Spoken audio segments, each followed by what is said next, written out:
দুনিয়া এক দুর্নিবার মোহের হাতছানি। এই মোহনীয় হাতছানি সেরা প্রলুব্ধ হয়ে মানুষ একসময় ভুলে যায় জীবনের নির্মোহ ও চিরন্তন সত্য। সেই সত্য হলো দুনিয়া তার চিরস্থায়ী কোনো আবাস নয়, ক্ষণিকের পরবাস মাত্র। তাকে একদিন সব কিছু ছেড়ে পাড়ি জামাতে হবে তার অলঙ্ঘনীয় অন্তিম পাথরে। মানুষ জানে একদিন জীবনের শৃঙ্খল ভেঙে যাবে, থেমে যাবে সব রঙিন স্বপ্ন, পেকে হয়ে যাবে জীবনের সব মধুর সম্পর্ক। তবু মানুষ ভালোবাসে মরীচিকাময় এই দুনিয়া, আর এই মরীচিকা ঘিরেই তৈরি হয়ে চলেছে আমাদের অন্ধ জীবনের ব্যস্ত ধারাপাত।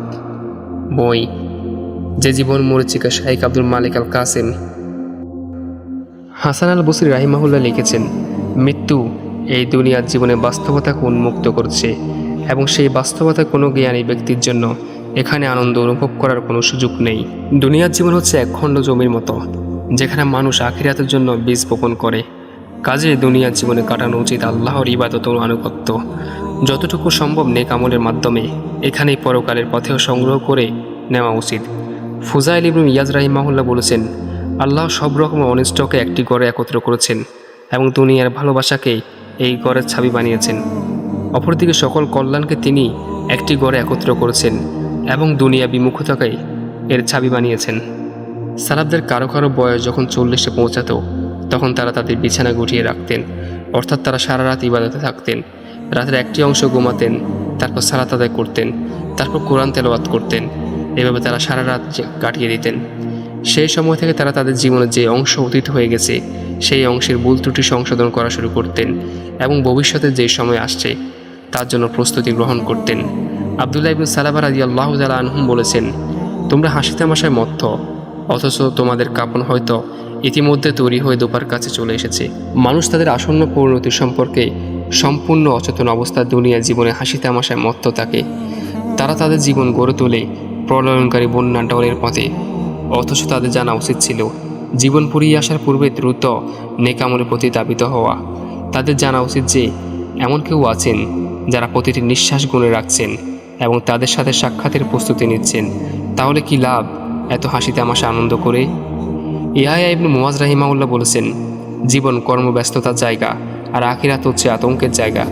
মানুষ জান্নাতে বা জাহান্নামে স্থায়ী হওয়ার পূর্ব পর্যন্ত এই ব্যস্ততা ও আতঙ্কের ভেতর দিয়ে চলতে থাকে। বিখ্যাত তাবি রাবি ইবনু খুজাইম রাহিমাহুল্লাহ বলেন, আমরা দুর্বল এবং পাপী হয়ে গেছি। আমরা শুধু আমাদের বরাদ্দ করা খাবার খাচ্ছি আর শেষ করছি, আর শেষ পরিণতির অপেক্ষা করছি। দুনিয়ালোভী লোকদের বর্ণনা দিতে গিয়ে সুমাইত ইবনু আজলান রাহিমাহুল্লাহ বলেছেন, দুনিয়ালোভী লোকেরা বিভ্রান্তিতে যেন মাতাল হয়ে আছে।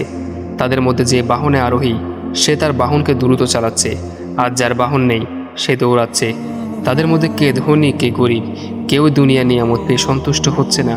অন্যদিকে যে ব্যক্তি আল্লাহর সাথে সাক্ষাতের জন্য প্রস্তুতি গ্রহণ করে এবং নিজের সময়কে এমন কাজে ব্যয় করে যা আখিরাতে তার কাজে আসবে, সে নিশ্চয়ই আনন্দ বোধ করবে এমন দিনে, যেদিন দুনিয়ার সন্তান সন্ততি কোনোটি তার কোনো উপকারে আসবে না।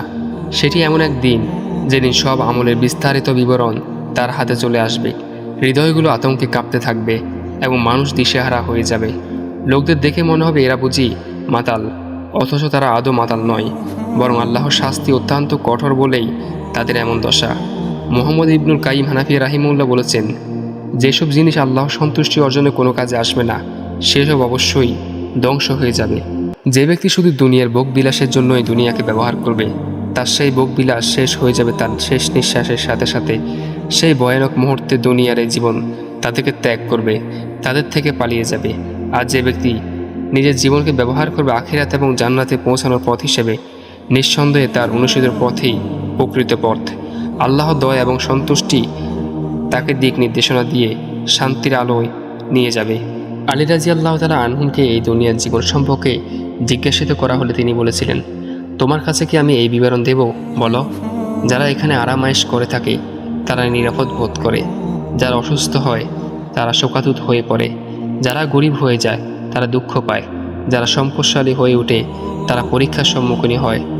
পরকালে এখানকার বৈধ জিনিসগুলো হিসাব দিতে হবে, আবার এর অবৈধ জিনিসগুলো মানুষকে জাহান্নামে নিয়ে যাবে।